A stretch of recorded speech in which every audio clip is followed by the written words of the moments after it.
Pemerintah melalui kebijakan harga eceran tertinggi atau HET telah menetapkan batas harga untuk sejumlah bahan pangan pokok, di antaranya beras SPHP dan minyak goreng rakyat merek Minyak Kita.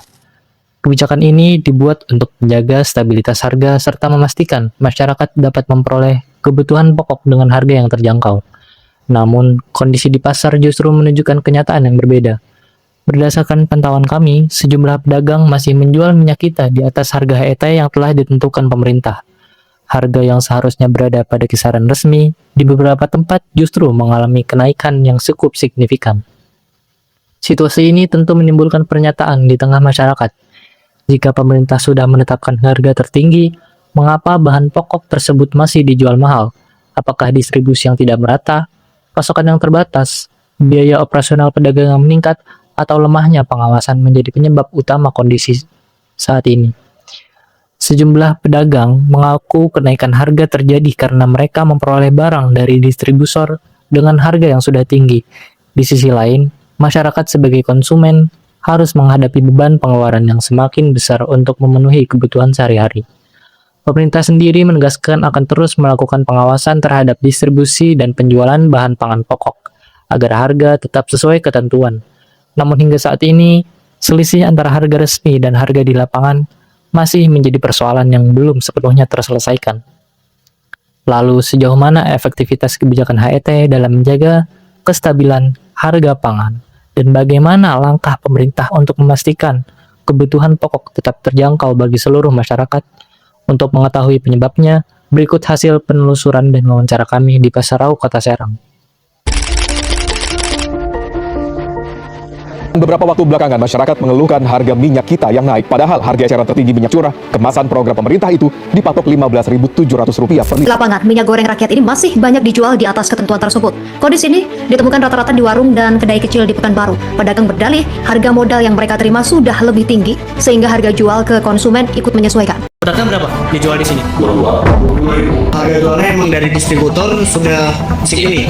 Ya, dari distributornya udah Rp20.000, ya, padahal di sini kan kontrolnya 15 dia, sih dari sana. Kenapa harga jualnya bisa di atas HET, Pak? Harga eceran tertinggi? Oh, itu nggak tahu ya, soalnya saya nggak tahu sendiri. Dari teman saya, dari distributor. Berarti ini ya, dari distributor dia dari tahun kedua. Tahun kedua. Bukan langsung dari kalau memang langsung dari pusat kan harus banyak, harus ya minimalnya 800 karton. Paling saya pakai seminggu 50-100 tersebut. Dari teman ini partneran barang dapatnya saya 20 lebih, makanya jualnya 22 gitu. Dengan harga yang berbeda dari HET, pembeli pernah komplain nggak sih Pak? Atau emang toko lain juga jualnya segini? Kalau komplain sih banyak, cuman semua rata di orang memang jual segitu. Iya, emang jadi nggak terlalu komplain terlalu sering gitu, soalnya emang harga pasarannya segitu. Iya, emang dapat kayaknya semua sih dapatnya 20.000 lebih gitu. Pemirsa, penjualan beras SPHP di pasar tradisional Singkawang meningkat dan harga beras SPHP di tingkat toko di harga Rp63.000. Anda masih menyaksikan berita Satu Tahun Pemirsa. Menteri Dalam Negeri Muhammad Tito Karnavian memastikan program stabilisasi pasokan dan harga pangan atau SPHP yang dikelola oleh Perum Bulog berhasil menjaga stabilitas harga beras di tingkat konsumen. Perum Bulog menargetkan penyaluran 1,5 harganya bisa selalu pas gitu Pak, 62.500 gitu. Ya, untuk harga HET 62.500 itu dari pemerintah, patokannya itu per kilo 12.500, tapi kita jual 12.000 per kilo, jadi 60.000 per pes Per 5 kilo. per 5 kilo. Tapi kalau beras merek lain pada naik nih. Oh, terus ya merek lainnya selalu naik terus ya, naik terus dari bulan ke bulan. Dari bulan itu kurang lebih naiknya itu dari 400 sampai 800 per bulan itu. Sekarang aja di pabrik udah minta 14.000 per kilo. Iya, 14.000 bahkan lebih dari pabrik. Kalau ngirim beras ini Pak, misal dari Bulog ke toko, itu lancar mulu nggak tiap minggunya? Alhamdulillah sih semua juga berjalan. semua juga berjalan baik dari Bulog atau lokal gitu kan. Untuk kelas-kelas medium aja sekarang dari pabrik itu udah minta 14.000 lebih kan. Iya, Kalau dari petugas Bulognya atau dari pasarnya suka datang ke sini nggak? Buat ngecek harga?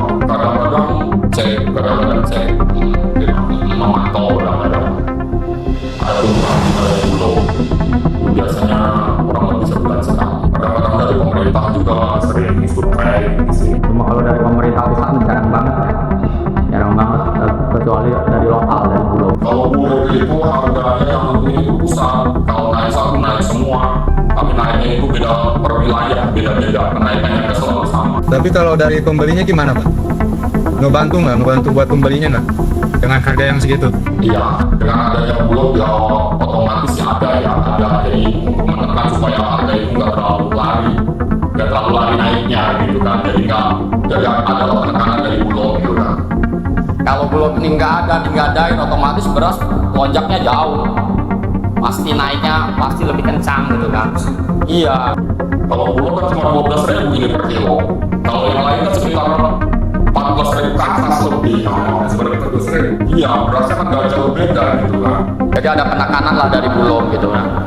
Kebetulan dalam video ini kami semua adalah mahasiswa jurusan agribisnis angkatan 2025. Sebagai mahasiswa agribisnis, kami melihat permasalahan harga sembako, terutama harga minyak kita di pasaran yang melampaui HET atau harga eceran tertinggi. Sebenarnya ini bisa diselesaikan melalui dua pendekatan dalam ilmu agribisnis. Yang pertama itu solusi hilir, yaitu dengan memotong rantai distribusi yang terlalu panjang. Ketika kami survei ke pasar induk Rau di Serang, kami mewawancarai salah seorang pedagang sembako di sana. Harga jualnya emang dari distributor sudah segini. Distributornya udah 20.000 lebih. Dalam wawancara ini, narasumber mengatakan bahwa harga modal yang mereka terima dari distributor memang sudah jauh melampaui HET, yaitu sekitar 20 ribuan. Mengapa demikian?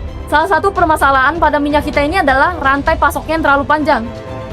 Dalam ilustrasinya ketika produsen ini menyalurkan produk kepada distributor, kemudian distributor ini menyalurkan lagi kepada agen besar, kemudian agen besar ini kepada grosir pasar, lalu sampai kepada tingkat pedagang kecil atau pengecer. Nah, tentu di setiap perpindahan tangan ini ada tambahan biaya logistik dan juga margin keuntungan yang diambil. Sehingga harga jual ketika sampai kepada tingkat pengecer sudah jauh lebih tinggi. Dan juga pedagang ini kan mau tidak mau menjual dengan mengambil sedikit keuntungan untuk bisa menutupi biaya logistiknya, yaitu dengan harga 22.000. Maka dari itu, kami di sini menawarkan solusi kepada pemerintah untuk bisa meniru rantai pasok beras SPHP.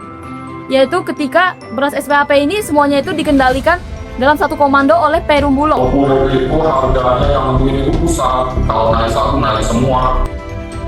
Dan juga penjualannya ini dibatasi hanya pada mitra resmi Bulog, artinya tidak semua toko dapat menjual beras SPHP. Sehingga ini membuat pengawasan Bulog terhadap mitranya ini bisa lebih fokus dan diperketat.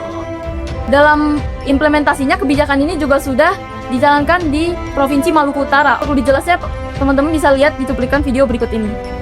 Jadi ini Pak, tidak semua orang bisa menjual minyak kita dari Bulog. Jadi di sini dapat kuota berapa? Rencana 3 ya? Nanti cuma ada 4 penjual minyak kita. Nah, minyak kita ini kan ambil dari Bulog itu harga 14.500. Bapak wajib jual 15.700. Kalau Bapak tidak jual 15.700, kita ada sidak nanti setiap hari. Kalau ketahuan Bapak jual di atas 15.700, saya minta cabut. Boleh? Boleh. Setuju? Deal. Oke. Karena stok Bulog itu terbatas, jadi asas keadilan. Satu orang setiap kali datang hanya boleh 2 liter. Solusi yang kedua ini adalah solusi hulu, yaitu dengan melakukan efisiensi di tingkat produksi. Seringkali ketika harga suatu produk di pasaran mahal itu karena memang biaya menanamnya dari awal itu sudah mahal, yaitu kan kita tahu minyak goreng ini bahan bakunya kelapa sawit. Nah, terkadang itu banyak tengkulak-tengkulak yang menjual bahan baku kepada petani itu sudah mahal atau bibitnya, sehingga hal ini pemerintah itu dapat memotong rantai tengkulak dengan membentuk koperasi petani. Kemudian pemerintah itu dapat menjamin bahwa pasokan bahan baku lokal ini aman atau tersedia dan terjangkau oleh petani. Dengan cara yaitu pabrik-pabrik ini lebih mengutamakan pasar lokal dibandingkan ekspor yang gila-gilaan.